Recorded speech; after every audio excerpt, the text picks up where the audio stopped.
और वजीर आजम सर जब उनसे सवाल करें तो बिलावल वजीर आला की शक्ल देख रहे हैं, वजीर आला बिलावल की शक्ल देख रहे हैं। इनको ये नहीं पता कि इन्होंने करना क्या है।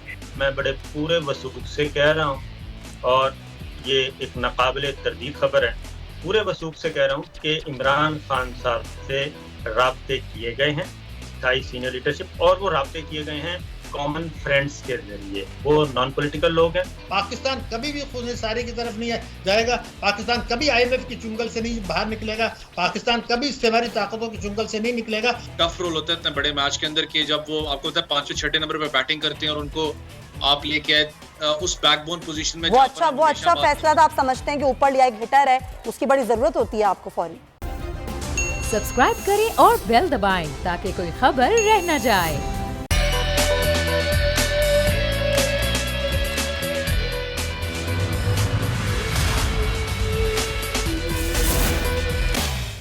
बिस्मिल्लाहिर्रहमानिर्रहीम, अस्सलाम वालेकुम। प्रोग्राम में मैं सुमैया रिजवान आपको खुश आमदीद कहती हूँ। नाजरीन, इस वक्त पूरा मुल्क सैलाब में डूबा हुआ है। हमारे बहन भाइयों को हमारी मदद की ज़रूरत है और दूसरी जानिब हमारे सियासी रहनुमा जो कि सैलाब ज़दा इलाकों का दौरा तो कर रहे हैं, लेकिन सियासी रस्साकशी भी उनके दरमियान चल रही है। कहीं इमरान खान के बयानात होते हैं हुकूमत के खिलाफ, तो हुकूमत के बयानात हम देखते हैं कि इमरान खान के खिलाफ होते हैं। फिर ये कुछ खबरें गर्दिश करने लगी। हमने देखा कि एक रोज़ पहले कि बैकडोर राब्ते किए जा रहे हैं कबल इंतखाबात के हवाले से। इमरान खान के नवाज शरीफ से राब्ते हैं जिसको डिनाई किया गया। पीटीआई ने कहा कि ऐसा कोई राब्ता नहीं हुआ, ये फॉल्स न्यूज़ है, ये गलत खबरें हैं जो कि चलाई जा रही हैं। लेकिन उसके बावजूद कई लोग ये दावा करते रहे कि ये राब्ते हो रहे हैं और इस राब्तों में ये कहा जा रहा है कि नवाज शरीफ कोई भी शर्त मनवा लें, लेकिन इस बात पर गौर करें कि मुल्क की जो सूरत हाल है, चाहे वो सियासी हो या मुआशी, इस वक्त इंतखाबात नागुज़ीर हो चुके हैं।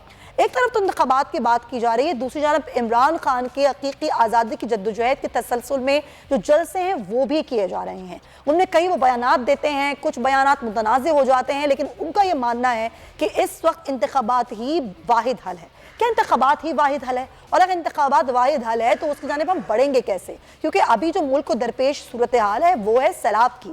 एक तरफ मुल्क में सैलाबी सूरत हाल है, कई इलाके, कई देहात सफ़ाई हस्ती से मिट चुके हैं। बलूचिस्तान में पहले सैलाब ने तबाही मचाई, फिर KP में जो है वो तबाही मचाई, उसके बाद सिंध में हम देख रहे हैं कि सैलाब तेज़ी के साथ बढ़ रहा है।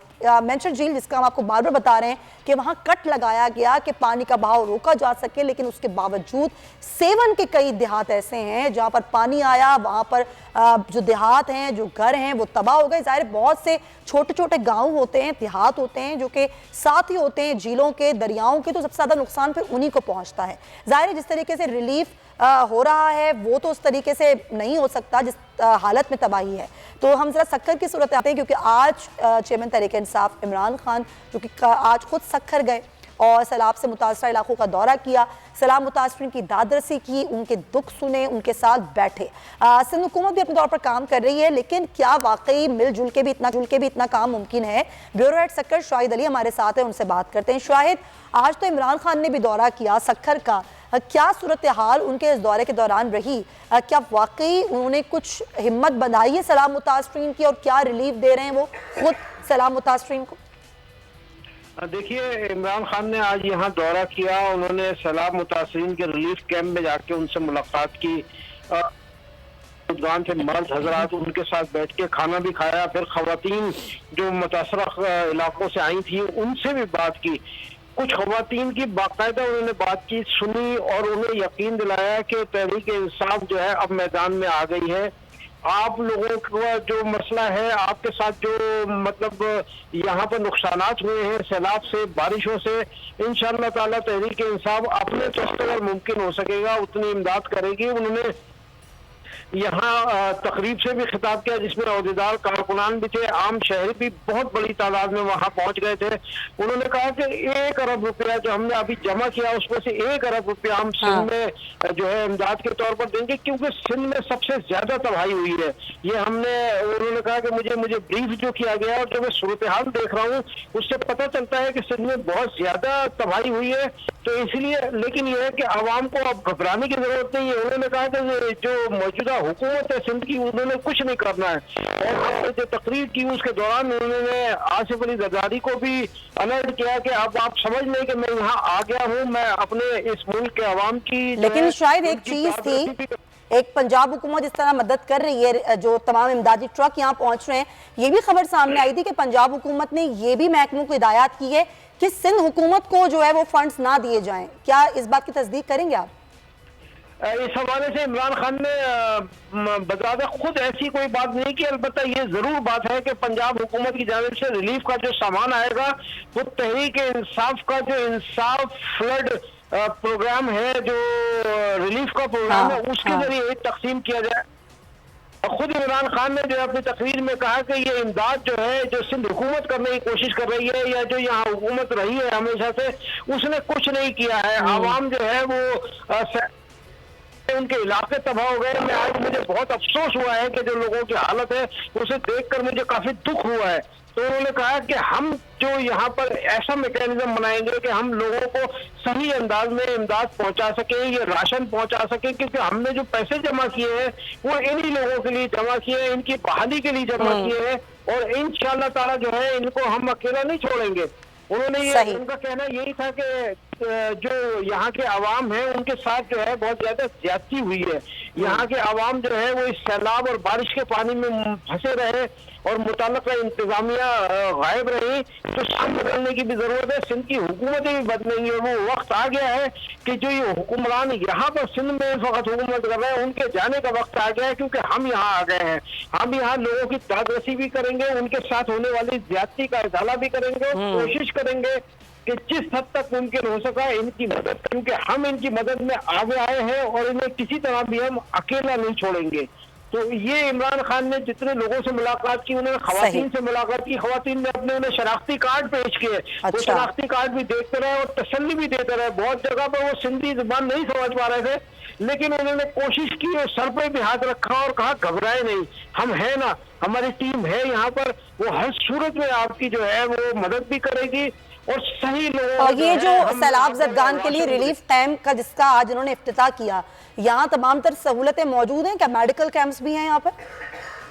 देखिए, रिलीफ कैंप जो था वहाँ पर मेडिकल का भी डॉक्टर भी उनसे मिला, उसने बताया कि हम यहाँ बाकायदगी से लोगों को चेक करते रहे, लेकिन उन्होंने कहा कि हम ये जो सैलाब में फंसे हुए लोग हैं उनके घरों पर जाकर हम इमदाद पहुँचाएंगे। मेरी टीम जो है वो लोगों को जाके इमदाद पहुँचाएगी और हम कोशिश करेंगे कि जो जायज जिनकी मदद होनी चाहिए उनकी हर सूरत में मदद होनी चाहिए, उनको जो है रिलीफ मिलना चाहिए।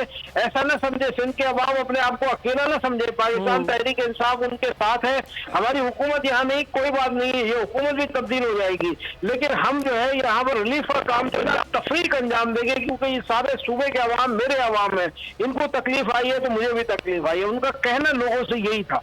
ठीक है, बहुत शुक्रिया शाहिद अली। ब्यूरो हेड सक्कर हमें तमाम बता रहे थे जो इमरान खान ने सक्कर का दौरा किया है। अब ज़रा बात करते हैं ज़ाहिर ये सियासी माहौल है, ये किस तरफ जाएगा। वैसे तो बार बार वज़ीर आज़म कहते हैं कि जी सियासत करने का वक्त नहीं है, सियासत ना करें, लेकिन सियासी बयानात दोनों तरफ से आते रहते हैं, तो ये चपकलिश कब तक चलेगी। अमीर अब्बास से बात करते हैं, सीनियर एंकर पर्सन है, तज़ियाकार हैं, प्रोग्राम में ज्वाइन करें। अमीर बहुत शुक्रिया। ये बताइए, अब ये चाहे वो इमरान खान हो जिनके बारे में ये बातें की जा रही हैं कि जिनके बैकडोर राब्ते हो रहे हैं मियाँ साहब से, जबकि खुद PTI डिनाई कर चुकी है, ये कह रही है कि ऐसा कुछ भी नहीं है, लेकिन इमरान खान के जो बयानात हम देखते हैं मुख्तलिफ, वो भी बड़े मुतनाज़े हो जाते हैं। फिर खुद वज़ीर आज़म बार बार ये कहते हैं कि जी सियासत का वक्त नहीं है, लेकिन फिर सियासी हमले उधर से भी किए जाते हैं। वाकई सियासत का वक्त नहीं है, लेकिन सियासत तो दोनों तरफ से हो रही है। Sumaiya, with all my responsibility मैं आपको बता रहा हूँ कि ये गलत खबर है कि इमरान खान साहब के राब्ते हुए हैं नवाज शरीफ। हाँ बिल्कुल गलत खबर है। आज से 2 से ढाई हफ्ते पहले नवाज शरीफ साहब का जो सोच थी इमरान खान के बारे में वो ये थी कि इमरान खान सबसे बड़ा फाशिस्ट इंसान है और हमें कोई और काम फाशिस्ट को डील करना होगा। इस नवाज शरीफ का आज से 3 हफ्ते पहले ये ओपिनियन है इमरान खान के बारे में। आज वही नवाज शरीफ इमरान खान के साथ बैठ के आगे future political chess board decide करेगा बैठ के इस मुल्क का। और इमरान खान देखें, घोड़ा घास से दोस्ती करेगा, खाएगा क्या। इमरान खान की तो 26 साल की पॉलिटिक्स ही एंटी नवाज पॉलिटिक्स है, तो वो आज उस नवाज शरीफ से क्या रिलीफ लेना चाहते हैं, उनके साथ वो क्या। और जब एक ऐसे मौके पे जब पॉलिटिकली इमरान खान इस वक्त डोमिनेट कर रहे हैं, तो वो क्यों नवाज शरीफ से कोई मदद तो नवाज शरीफ को चाहिए आज अपनी वापसी के लिए। उनको क्या दे सकता है नवाज? जब वो प्राइम मिनिस्टर था तो नवाज शरीफ रब्ता करते इमरान खान से कि वो उनकी वापसी के लिए कोई गुंजाइश पैदा करता। आज इमरान खान ऑपोजिशन में है, वो नवाज शरीफ को की वापसी के लिए भी गुंजाइश नहीं पैदा कर सकता। इमरान खान और नवाज शरीफ दोनों एक दूसरे के लिए बहुत बड़ा पॉलिटिकल थ्रेट है। और पंजाब में आपने देख लिया जो नून लीग का न्यूक्लियस है, पावर क्लाउड नून लीग का पंजाब में है, जहां उसने 20 में से 15 सीटें इनकी छीनी है। तो आज वो इमरान खान नवाज शरीफ के साथ बैठ के वो पॉलिटिक्स डिसाइड करेगा। तो ये एक खबर से ज्यादा ये जिन्होंने भी ये प्रोपेगेंडा, इस वक्त है वॉर ऑफ नैरेटिव्स।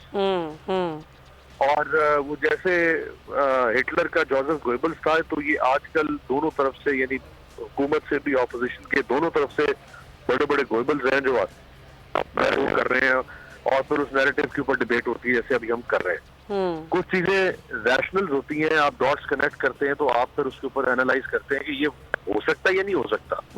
ये तो हो ही नहीं सकता जो ये खबर है, जिसने भी ये खबर दी, इंतहाई स्टूपिड और नॉनसेंस किस्म की खबर है कि नवाज शरीफ और इमरान खान का राब्ता हो गया है और वो बैकडोर राब्ता हुआ है। हाँ, ये जरूर है कि किसी ने कोशिश की हो बीच में, वो एक अलग बात है, वो मुमकिन है। और वो कोशिश करने वाले लोग दोनों तरफ से देखे ना, कॉमन फ्रेंड्स भी होते हैं ना, किसी कॉमन फ्रेंड कोशिश की होगी कि हम कोई पॉलिटिकल वे ऑफ निकाल सके, ये जो पॉलिटिकल टैग। लेकिन ऐसा नहीं है कि इमरान खान ने नवाज शरीफ से कोई रब्ता किया है और इनकी आपस में कोई बात हुई है, नवाज शरीफ की इमरान खान से बात हुई है, ये आउट ऑफ क्वेश्चन।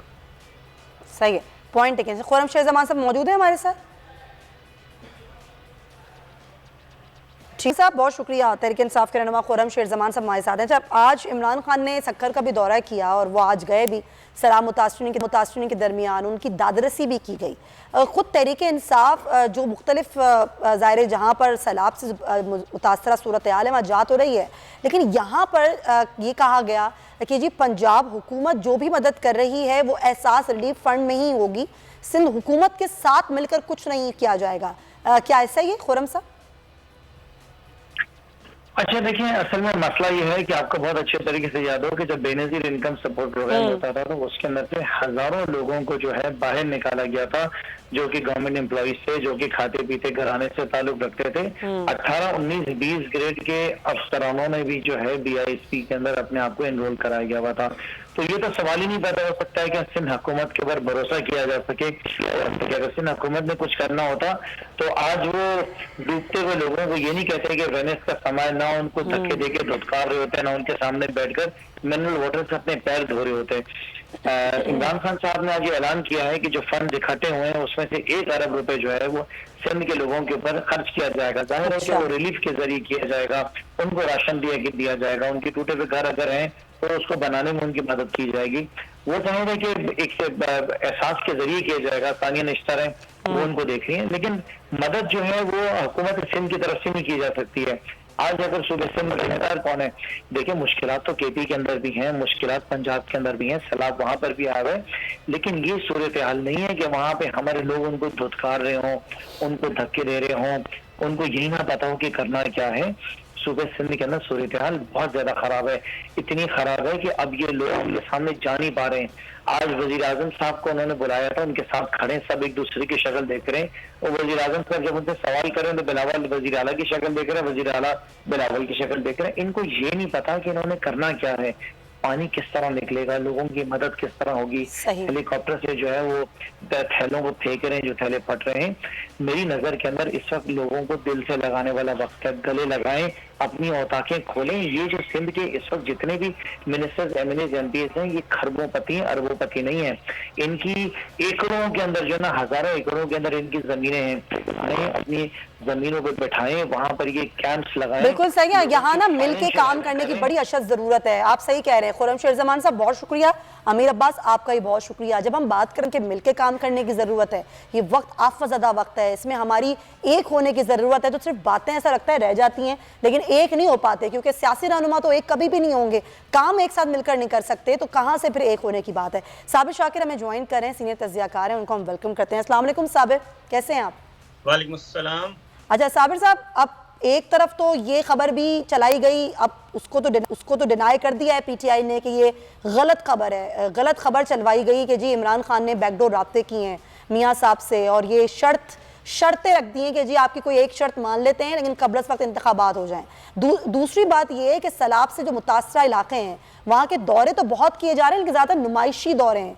क्या आपको नहीं लगता कि बैठ के कोई इस पर बात कर ली जाए, अपोजिशन हो चाहे हुकूमत हो, क्या कोई सूरत हाल निकल नहीं सकती है?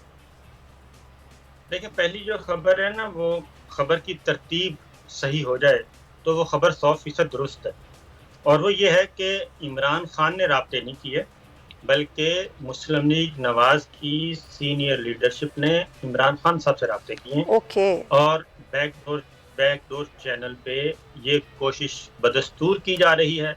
मैं बड़े पूरे वसूख से कह रहा हूँ, और ये एक नाकाबिले तरदीद खबर है, पूरे वसूख से कह रहा हूँ कि इमरान खान साहब से राब्ते किए गए हैं स्थायी सीनियर लीडरशिप, और वो राब्ते किए गए हैं कॉमन फ्रेंड्स के जरिए। वो नॉन पॉलिटिकल लोग हैं और उनके जरिए जो दोनों तरफ, बल्कि नवाज शरीफ साहब के भी करीबी और खान साहब के भी करीबी, और उधर जरदारी साहब के करीबी और खान साहब के करीबी, मैसेज ये था कि आए मिल बैठ के सारी चीज़ें तय करते हैं। और यहाँ तक के 3 बातें कही गई। 2 असहाब जो हैं वो मिले, नवाज शरीफ साहब, इमरान खान साहब, और बनी गाला में मुलाकात हुई। 2 साहब एक दफ़ा मिले और एक साहब जो हैं वो 2-3 दफ़ा अलग अलग मिले। और जो 2 साहब मिले उन्होंने, इंतहाई सीनियर लोग हैं, उन्होंने ये कहा कि नवाज शरीफ साहब चाहते हैं और इवन जरदारी साहब भी चाहते हैं कि आपस में बैठ के पॉलिटिकल प्लेयर्स कुछ तय कर लें। अच्छा। तो उसके बदले में हो, उसमें 3-4 बातें थी। पहली बात ये थी कि इमरान खान साहब से कहा गया कि ये जो इंतखाबात करवाना है हम पिंडी के बजाय आपस में तय कर लेते हैं, और इलेक्टोरल रिफॉर्म भी हम आपस में तय करते हैं, और कोई रिफॉर्म अदरवाइज लानी है वो भी आपस में तय कर लेते हैं।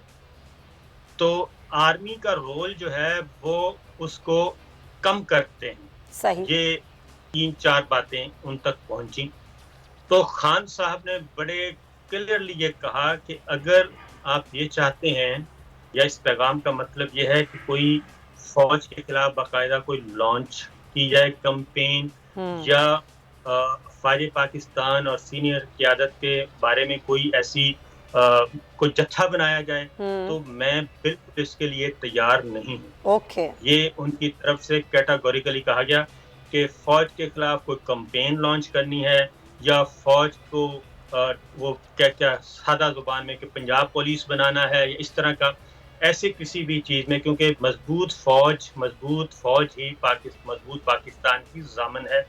ये बात उन्होंने की। इलेक्टोरल रिफॉर्म्स के लिए उन्होंने कहा बिल्कुल तैयार हैं, इंतखाबात करवाने हैं बिल्कुल तैयार हैं, लेकिन अगर इसमें कहीं भी मुझे ये शायबा हुआ कि इसमें कोई NRO का कोई चीज़ आ गई या कोई जत्था बन रहा है, तो मैं इसके लिए बिल्कुल तैयार नहीं हूँ। ये है पूरी बात। क्योंकि इमरान खान साहब की तरफ से हो गया जवाब, तो इसलिए वो उसको फिर ट्विस्ट किया गया। ट्विस्ट करने के बाद ये बात की गई। जी सही, बिल्कुल सही। ये चले ट्विस्ट की जा रही है, लेकिन कहाँ तक ज़ाहिर है ये बात छुप तो ही नहीं सकती, और आगे जाके ये अगर इस तरह के कोई मुतालबात या इस तरह के कोई ऑफर्स की जा रही हैं तो इमरान खान साहब तो नहीं मानेंगे, वो तो तय है। खैर, मैं आपसे मजीद भी बात करूंगी। साबिर, मुझे एक ब्रेक लेना, प्रोग्राम में ब्रेक शामिल करते हैं, वापस आते हैं तो दीगर भी इशूज़ हैं उनको भी डिस्कस करते हैं। स्टे विद अस।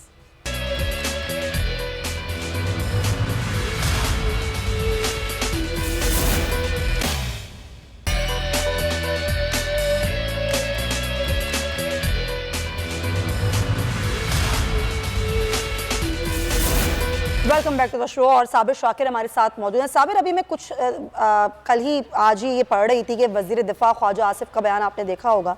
वो ये कह रहे हैं कि जल्दी इमरान खान के खिलाफ लंबी कानूनी कार्रवाइयाँ शुरू होने वाली हैं, और ये जो भी कुछ होगा, ये कानूनी जो पहलू हैं उनको हम देखेंगे, हमारी लीगल टीम्स देख रही हैं, और इमरान खान के लिए बड़ी परेशानियाँ खड़ी होने वाली हैं। तो आपको लग रहा है कि वो जो माइनस इमरान खान वाली चीज़ है उस पर हुकूमत काम कर रही तो है काफ़ी अरसे से, क्या कोई कामयाबी होगी इनको?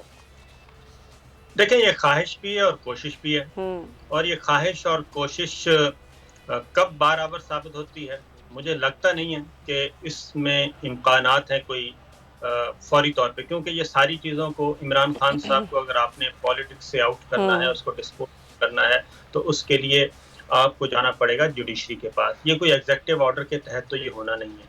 जुडिशरी के ज़रिए ही जो कुछ अमल होना है जुडिशरी के ज़रिए होगा, और उसके लिए अब तक की इत्तलात के मुताबिक इतना एविडेंस इनके पास नहीं है कि वो सुप्रीम कोर्ट और आला अदलिया में जाके इमरान खान को किक आउट करवा सकें। ये पॉसिबल नहीं है, और आला अदलिया भी इस वक्त उस तरीके से सवाल ही पैदा नहीं होता कि वो अपने कंधे एक इंजीनियर्ड किस्म की मुहिम में, इंजीनियर्ड किस्म के प्लान में अपने कंधे देगी। ये आला अदलिया बहुत ही कमिटेड है इस मामले में कि वो अपने कंधे इस तरह से इस्तेमाल नहीं करने देगी। तो ये तो एक ख्वाहिश है। हाँ, अलबत्ता अगर ये वाक़तन ये सारा कुछ करना है तो फिर तो ये सिलसिला शुरू होना चाहिए नवाज शरीफ साहब की गुजरांवाला की तकरीर से, और फिर मरियम बीबी, और फिर कैप्टन सफदर साहब, फिर सबके खिलाफ होनी चाहिए कार्रवाई, फिर खुर्रम दस्तगीर साहब। इस वक्त सिटिंग आपके कैबिनेट के 4 मिनिस्टर जो हैं वो नए आर्मी चीफ की अपॉइंटमेंट के बारे में टॉक शोज में आके बात कर चुके हैं।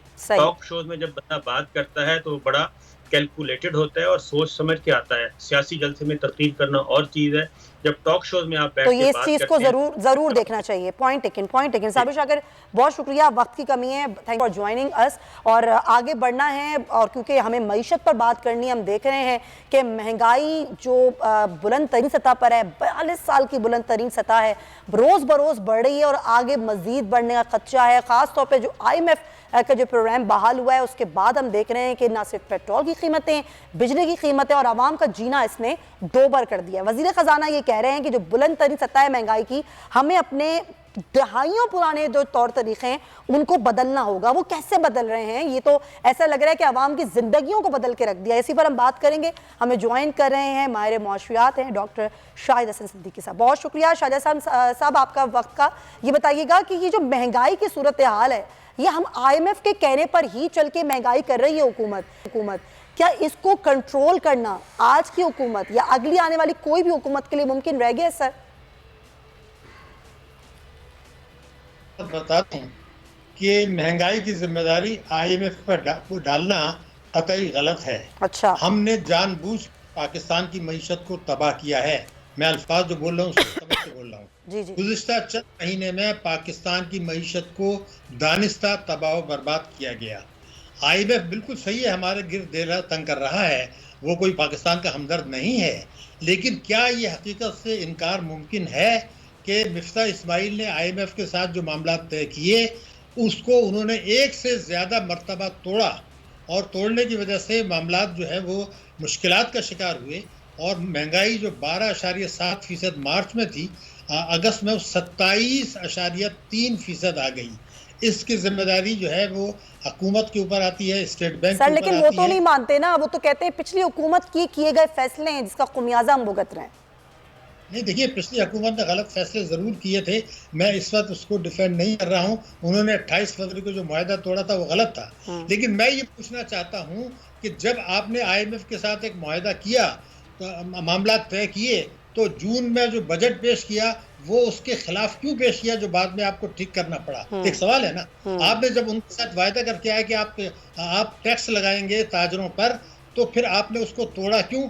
या तो फिर आप अल्टरनेट प्लान बनाते। तो ये देखिए, आप बात समझे, इमरान खान साहब जब बरतरफ हुए थे 182 रुपए का डॉलर था। मेरी बात आप गौर से सुन लीजिए, इसको 240 रुपए पे इमरान खान लेकर गया था क्या? मैं उनको डिफेंड नहीं कर रहा हूँ, उन्होंने गलत फैसले किए, भुगता भी उसको। लेकिन सवाल ये 182 से 240 पे कौन लेकर गया? किसने झूठा नारा लगाया? मैं अल्फाज इस्तेमाल कर रहा हूँ, आपके प्रोग्राम में मैंने कहा था ना पाकिस्तान दिवालिया हो रहा है ना डिफॉल्ट। कोई आदमी वज़ीर ख़जाना ये कहता है जी मैं दिवालिया हो रहा हूँ, शर्म की बात है। आप कह रहे हैं दिवालिया हो रहा हूँ, और उसकी आड़ में आपने 1000 अरब के टैक्स लगा दिए आवाम के ऊपर। कोई मामूली बात नहीं है जो आप मैं कह रहा हूँ। आपने पेट्रोल के नर्ख बढ़ाए, बिजली के नर्ख बढ़ाए। अगर आप रुपए की कदर इतना नहीं गिराते जो आपने खुद गिराई है, स्टेट बैंक ने गिराई है, तो फिर IMF आपको दबाव डाल ही नहीं सकता था। दो, तीसरी बात ये मैं आज आपको रिकॉर्ड पे बताना चाह रहा हूँ कि यहाँ पर एक और जो है ग्रे मार्केट वजूद में आ गई है। पाकिस्तान में बड़े पैमाने पर सरमाए का फरार हो रहा है। यहाँ से जो पैसा बाहर जा रहा है, खुलेआम जा रहा है। अफगानिस्तान से लोग आते हैं, वो डिक्लेयर करते हैं इतने डॉलर हैं, जो उनके पास नहीं होते वो पैसा बाहर चला जाता है। एक ऐसी पहाड़ जैसी गलती की है, अगर उसको दुरुस्त नहीं किया गया मिफ्ता इस्माइल ने और इस हुकूमत ने दुरुस्त नहीं किया, अगर आपने वो दबाव नहीं डाला तो पाकिस्तान की पीठ में वो खंजर घोंपने के बराबर। तो डॉक्टर साहब ये जानबूझकर क्यों किया जा रहा है? ये क्या दुश्मन है मुल्क के जो इस तरीके से हरकतें कर रहे हैं? देखिए, बात ये थी कि एक मुल्की अशराफिया है, एक बैरूनी अशराफिया है, उनमें गठजोड़ है। इख्तिदार को तूल देने के लिए अगर आप बैरूनी ताकतों की मदद हासिल करेंगे कि अब मैं इख्तिदार में उनकी मदद से आ जाऊं, तो ये एक अफसोसनाक चीज़ है। लेकिन मुझे आप इजाज़त दे दें कि मैं बात पूरी कर लूं। मैंने ये कहा है कि एक पाकिस्तान की पीठ में खंजर घोंपा गया है, बहुत ही गलत फैसला किया है। मिफ्ता इस्माइल ने ये कहा कि हमारे जो बरामदात हैं और जो हमारी तरसीलात हैं, उन दोनों का टोटल मिला के हमारी इंपोर्ट्स होनी चाहिए। 50 साल से पाकिस्तान का ये बात रही है कि पाकिस्तान की इंपोर्ट और एक्सपोर्ट का फ़र्क बहुत ज़्यादा नहीं होना चाहिए। जब 9/11 हुआ था तो $2 अरब का था। अब हमने इंपोर्ट माफिया को एनकरेज किया, हमारा तजारती खसारा $48 अरब का हो गया। उसको कम करने के बजाय वो ये कहते हैं कि $31 अरब की जो रेमिटेंसेज हैं उसको छोड़ दें, बाकी $17 अरब को कम करेंगे। रेमिटेंसेज इसलिए नहीं आती कि तजारती खसारा पूरा करें, रेमिटेंसेज इसलिए आती हैं कि आप उससे मुल्की सरमायाकारी करें, मईशत ग्रो करें। पहली चीज़। दूसरे की तरसीलात हैं क्या? देखिए, जब कोई बाहर से $1 लाख भेजता है तो उस पर उसको टैक्स नहीं देना पड़ता। तो मैंने जो आपसे कहा, ग्रे मार्केट वजूद में आई है, यहाँ से डॉलर बाहर जा रहे हैं, वो रेमिटेंस की शक्ल में वापस आ रहे हैं। इनकम टैक्स ऑर्डिनेंस 111(4) मौजूद है और उस पर उसको टैक्स नहीं देना पड़ता। तो अब तो आप इंपोर्ट्स को कम करना ही नहीं चाहते, आप तो इंपोर्ट माफिया के घेरे में आ गए। और आप ये कहते हैं तरसीलात को मैं दोबारा बता दूं, बरामदात और एक्सपोर्ट और इंपोर्ट का फ़र्क हुआ करता था $2 अरब जब 9/11 था। जब ये $48 अरब हो गया, अब हमें ये कोशिश करनी थी कि हम इंपोर्ट्स को कम करें और एक्सपोर्ट को बढ़ाएं। अगर ये नहीं करते तो खुदकशी है। उन्होंने क्या कहा? मिसाली हल ये है कि हमारी तरसीलात जो $31 अरब हैं वो और हमारी बरामदात मिल के जो है वो इंपोर्ट्स के बराबर हों, यानी इससे $17 अरब हमें कम करना है। अगर ये कम करना है, यही करना है, पाकिस्तान कभी भी खुद निसारी की तरफ नहीं जाएगा। पाकिस्तान कभी IMF की चुंगल से नहीं बाहर निकलेगा। पाकिस्तान कभी इस्तेमारी ताकतों की चुंगल से नहीं निकलेगा। अपनी सलामती, अपने जौहरी प्रोग्राम, अपना डिफेंस बजट, अपनी खुद मुख्तारी, हर चीज़ आप खो देंगे। ये कौन किन चक्करों में लगी हुई है? जलसे कर रहे हैं, एक दूसरे को बुरा भला करें। अरे भाई, रोने की बात यह है, रुपया गिर रहा है, हमारी मईशत नीचे जा रही है, 2.5% आपकी ग्रोथ हो रही है, आप बरामदात बढ़ाने के बजाय जाली रेमिटेंसेस पर काम करना चाह रहे हैं। तो ऐसे तो फिर मईशत नहीं संभलती। आप बिल्कुल सही कह रहे हैं डॉक्टर साहब, बड़ा अच्छा आपने तज़किया दिया है। बड़ा, और हमेशा डॉक्टर साहब की ये खासियत है कि वो जो हकीकत होती है उसको बयान करते हैं। बहुत शुक्रिया डॉक्टर शाहिद हसन सिद्दीकी साहब, आपके वक्त का, कि बात की। वो बारहा ये बात कह चुके हैं और उन समय जो दीगर माहिर मुआशरियात हैं वो बार बार ये बात कह रहे हैं कि ये जानबूझकर इस तरह की पॉलिसीज़ बनाई जा रही हैं जिससे हमारा रुपया जो है वो उसकी बेकदरी जारी रहे और चंद अशराफिया को फ़ायदा पहुंचाने के लिए ये मईशत का हाल जानबूझकर किया जा रहा है। ये वर्ड जो है उनके मार्क कर लीजिए आप, क्योंकि हमें सैलाबी सूरत हाल की हमने बात की तो हमें उन इलाकों में जहाँ पर खासतौर पर सिंध में जहाँ पर सैलाबी पानी तेज़ी से बढ़ा है, हम देख रहे हैं मंशर झील की सतह मुसलसल बुलंद हो रही है, हमें वहाँ की सूरत हाल जानना बहुत ज़रूरी है।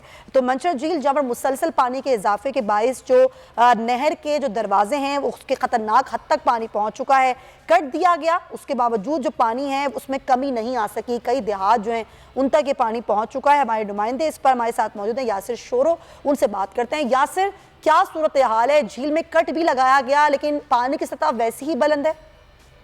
बिल्कुल, इस वक्त हम सेवन शरीफ में बाग यूसुफ के मकाम पर मौजूद है। यहाँ पर मंशर झील को कल इंतजामिया की जानिब से हुकूमत सिंध से अहकाम लिए गए थे, उसके बाद यहाँ पे कट दिया गया था। मंशर झील का पानी राजस्थान नहर से ओवरफ्लो हो रहा था जिसके पेश खदशा नज़र यहाँ पर कट दिया गया था। ये शगाफ जो है अभी तकरीबन इसकी अंदाज़न मेयर जो है 250 फुट से जो है चौड़ा शगाफ है। पानी इंतहाई तेज़ी से सेवन शरीफ के 5 यूनियन काउंसिल जहाँ पर अलर्ट जारी किया गया था उनमें दाखिल होता जा रहा है। तकरीबन अभी पानी की सूरत हाल जो है ये बुबक जो शहबाज एयरपोर्ट है वहाँ तक जो लिंक रोड है मुकम्मल डूब गया है। मंसूर झील में कट दिया गया था, उस वक्त मंसूर झील की जो पानी की सतह थी वो तकरीबन 23 फुट थी। अभी जो सतह हमें बताई जा रही है वो 23 फुट 4 इंच है। मतलब कट देने के बावजूद वहाँ पे मंसूर झील में 4 इंच पानी का जो है सो इजाफा हुआ है। ज़रूरत इस बात की है कि इंतजामिया की जानिब से अभी भी जो मुतासरीन इलाके। बहुत शुक्रिया। आप ऐसे शोरों में बता रहे थे। अब हैदराबाद की भी नाज़रीन यही कुछ सूरत हाल है जहाँ पर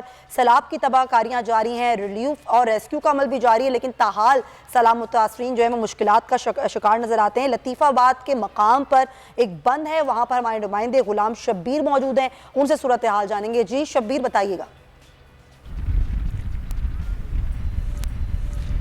जी बिल्कुल, हालिया मानसून की बारिशों और सैलाब से सिंध भर में जो है वो तबाहकारियाँ जो हैं सैलाब की जारी हैं। लाखों अफराद जो हैं वो सैलाब से मुतासिर हो चुके हैं और हज़ारों की तादाद में घर जो हैं लोगों के वो डूब चुके हैं। ज़्यादातर जो अज़ला हैं जिसमें लाड़काना है, दादू है और जामशोरो जो हैं वो शदीद मुतासिर अज़ला में शामिल हैं, जहाँ पे रिलीफ और रेस्क्यू का जो ऑपरेशन है वो भी मुख्तलिफ़ फ़लाही तंजीमें, पाक फ़ौज और गवर्नमेंट की जानिब से जो है वो जारी है।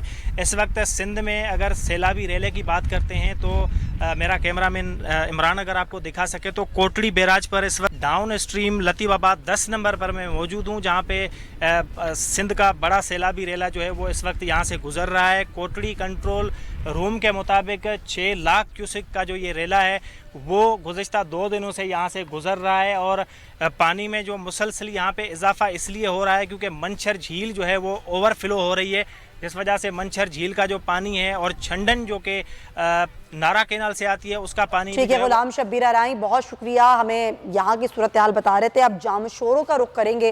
कोटरी बैराज पर ऊंचे दर्जे का सैलाबी रेला गुजर रहा है, जिससे क्या नुकसानात हो सकते हैं और जो वहाँ के मकीन हैं उनको रेस्क्यू करने के हवाले से क्या इक़दाम किए जा रहे हैं। हमारे नुमाइंदे अरमान अहमद वहाँ पर मौजूद हैं। जी अरमान बताइएगा क्या सूरत हाल आप देख रहे हैं। जी बिल्कुल, मैं इस वक्त दरिया सिंध कोटरी के मकाम पे मौजूद हूँ, जहाँ ऊंचे दर्जे का सैलाबी रेला गुजर रहा है। इस वक्त महकमा पाशी के मुताबिक कोटरी बैराज पे 6 लाख क्यूसिक से ज़ायद का पानी आमद हो रही है, जबकि अखराज जो है 5,80,000 के करीब दरिया सिंध में की जा रही है। जबकि सैलाबी रेला गुजरने से कोटरी की 2 यूनियन कौंसल रायलो और अल्लाह बचाए शोरो के मुतअद्दिद गाँव जो है ज़ेराब आ चुके हैं, जबकि कोटरी म्यूनसिपल कमेटी की एक वार्ड नंबर 1 भी मुतासिर हुई है। दरिया सिंध के कोटरी के मकाम पे जो है बंदों के कोई भी मरम्मती काम या हिफाजती इंतजाम देखने में नहीं आए। ठीक है अरमान, बहुत शुक्रिया। जामशोरों की सूरत हाल बता रहे थे। ज़ाहिर सूरत हाल खासी ख़राब है और सबको इस पर काम करने की ज़रूरत है। खाली जो वहाँ की मकामी इंतज़ामिया हैं या हुकूमतें हैं अकेले काम नहीं कर सकती हैं। इस मुश्किल के वक्त में एक अच्छी खबर आई कल, और वो आई एशिया कप सुपर 4 के मुकाबला, जिसमें वो मुकाबला पाक भारत का जिस पे सबकी निगाहें टिकी हुई थी और 5 विकेटों से शिकस्त दी पाकिस्तान ने भारत को। बेहतरीन और बड़ा जिसे कहते हैं ना नेल बाइटिंग मुकाबला कल देखने को मिला, जिसमें यकीनन सबके चेहरों पर मुस्कुराहटें फैल गई, लेकिन ख़ास तौर पर मोहम्मद रिजवान और जो मोहम्मद नवाज की ज़ाहिर जो उनका खेल का अंदाज था, और मोहम्मद नवाज इनका जिक्र करना बड़ा ज़रूरी है, जिन्होंने सिर्फ 20 बॉल्स पर 42 रन का स्कोर किया, और मोहम्मद रिजवान जिन्होंने इंजरी के बावजूद खेल को बरकरार रखा। जरा बात करेंगे, मैं ज्वाइन करें मोहम्मद उवैस साहब है, फॉर्मर क्रिकेटर हैं। उवैस बहुत शुक्रिया। कल का मुकाबला तो बहुत ज़बरदस्त था, जैसे कहते हैं ना असाब शिकन मुकाबला था। हर बॉल पे ऐसा लग रहा था कि पता नहीं क्या हो जाएगा, लेकिन दोनों टीमों ने अच्छा खेला। भारत को भी हमें बोलते हैं बहुत अच्छा मुकाबला उन्होंने किया। अच्छा, हम इस तरफ ले गए कि चेजिंग मुश्किल हो गई, उसमें आपको गलतियां क्या नजर आई, मुझे ये बताइएगा, और आगे वाले मुकाबलों के हवाले से आप क्या कहना चाहेंगे पाकिस्तान के? देखिए, पाकिस्तान ने बड़ा एक ज़बरदस्त मुकाबला जीता। आपको पता, अनफॉर्चुनेटली जब हम इंडिया से पहला मैच हारे थे तो थोड़ा सा एक्सपेक्टेशंस भी पाकिस्तान से मैं कहता हूँ थोड़ी सी होगी थी लोगों की कि क्या टूर्नामेंट में क्वालिफाई करेगा या नहीं करेगा। कल के मैच ने मैं कहता हूँ कि बूस्ट दिया पाकिस्तान को, स्पेसिफिकली एक टफ टीम इंडिया के खिलाफ। जिस तरीके से इंडिया ने आपको पता जारहाना इनिंग्स का आगाज किया, रोहित शर्मा मैं कहता हूँ और केएल राहुल ने बड़ा जबरदस्त काम किया था आपके फास्ट बॉलर्स पे। आपने नसीम को देखा होगा, नसीम शाह क्योंकि सेकंड उनका T20 मैच था, क्रिटिसाइज नहीं करना, यंगस्टर हैं, लेकिन उनका बॉल अंदर आता है, निप करता है अंदर, लेकिन उसको खत्म करने के लिए स्विंग को रोहित शर्मा जिस तरीके से अटैकिंग मोड के अंदर उनको सेटल नहीं होने दिया। और एक चीज क्लियर इंटेंट नजर आ रही थी इंडियन क्रिकेट टीम से कि जो पेसर पाकिस्तान का, यहाँ जो स्पिनर पाकिस्तान का जो अटैक में आ रहा था, उसको अटैक से वो अटैकिंग करने की पोजीशन में थे कि उसको सेटल नहीं होने दे रहे थे, तो एक प्लस पॉइंट होता है। हमेशा बैटिंग टीम का। और अच्छी बात है, जारहाना इनिंग्स आपको करनी पड़ती, जो कि हम पाकिस्तान टीम से भी बात करते हैं कि पाकिस्तान को अब मॉडर्न डे क्रिकेट को अपनाना पड़ेगा, आपको अटैकिंग क्रिकेट खेलनी पड़ेगी।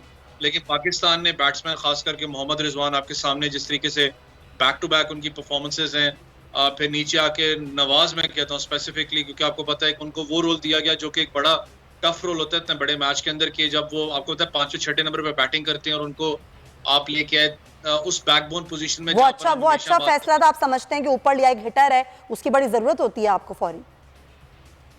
देखिए मैंने आपको बताया कि वो मिडिल ऑर्डर है और वो बड़ा, आपको पता है ये बात उसकी मिडिल ऑर्डर की आपकी हो रही है कि मिडिल ऑर्डर आपका इतना स्ट्रांग नहीं है, क्योंकि आपने वर्ल्ड T20 के लिए जाना है, आपके पास प्लेयर मौजूद नहीं है। लेकिन जिस पोजीशन पे आपने नवाज को कल खिलाया वो एक बैकबोन पोजीशन होती है और उन्होंने उस पोजीशन का बड़ा आपको जबरदस्त फायदा भी दिया। आपने कल देखा जिस तरीके से उन्होंने कल हिट्स बनाई, फिर आपका मैच बना के दिया। लेकिन डाउन दी ऑर्डर जाके मैं कहता हूँ कि जो सबसे अच्छी इनिंग्स थी वो खास करके इनकी थी, खुशदिल शाह की और आसिफ को भी मैं थोड़ा वो क्रेडिट, मुझे पता है आसिफ अली को बहुत ज्यादा क्रिटिसाइज भी किया जा रहा था कि आसिफ अली जोन से हैं वो कंसिस्टेंटली, लेकिन खुशदिल शाह ने और आसिफ ने आखिरी का जो प्रेशर वाला मैच था वो निकाला, तो इसलिए बिल्कुल उनको अप्रिशिएट करना चाहिए। बहुत शुक्रिया ओवैस, वक्त की कमी है, thank you so much for your time. और जाहिर है अच्छी उम्मीद है अपनी पाकिस्तानी टीम से कि अच्छे मुकाबले देखने को मिलेंगे और फाइनल तक इंशाल्लाह ये पहुंचेंगे और ट्रॉफी पाकिस्तान ही लेकर आएंगे। इसी दुआ के साथ प्रोग्राम का वक्त खत्म होता है। अपना बहुत ख्याल रखिएगा, इंशाल्लाह आपसे कल मुलाकात होगी। अल्लाह हाफिज़।